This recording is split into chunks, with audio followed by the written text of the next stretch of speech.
Bonjour et bienvenue dans les tête-à-tête de la finance avec aujourd'hui Bertrand Alfandari qui est responsable du développement des ETF chez BNP Paribas Asset Management. On va parler évidemment des ETF. Bertrand, bonjour. Bonjour Didier. Et peut-être commencer par le commencement, rappeler ce que c'est qu'un ETF. C'est un tracker, on appelle ça aussi un tracker, ou un fonds indiciel coté, c'est-à-dire c'est un fonds commun de placement ou une SICAV qui est coté en bourse en continu sur les horaires de cotation de la bourse en question. C'est peut-être le moment aussi de faire un peu le point sur ce marché. On en est où en termes de collecte, comment ça fonctionne et où est-ce qu'on en est après le premier semestre, en particulier premier semestre 2018. En Europe, la croissance moyenne est à peu près de 20% par an sur ces 10 dernières années.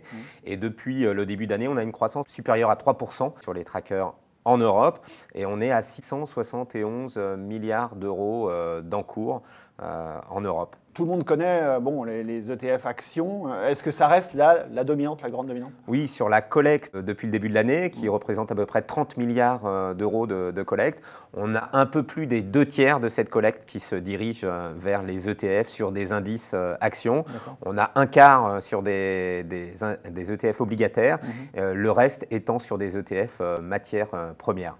On peut faire un petit point plus précisément sur les produits BNP Paribas Easy peut-être? Oui, alors c'est la gamme d'ETF et de fonds indiciels de BNP Paribas Asset Management. Nous avons des encours à 9,3 milliards d'euros.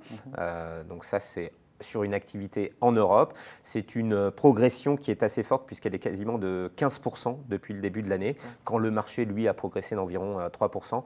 Donc on a connu chez BNP Paribas Easy la plus forte progression des encours en Europe depuis le début de l'année, donc on est très content. Est-ce que c'est dans la lignée de ce qu'on disait tout à l'heure pour l'ensemble du marché ou est-ce qu'il y a des points forts peut-être qui se dégagent un peu différents? On est dans la lignée de ce que l'on observe dans le marché. On a un ETF sur l'indice S&P 500 qui est l'indice phare des actions américaines.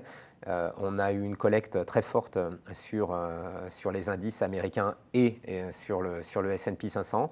On a également des indices mondiaux qu'on réplique avec nos ETF et là aussi il y a eu une collecte assez forte sur les indices mondiaux.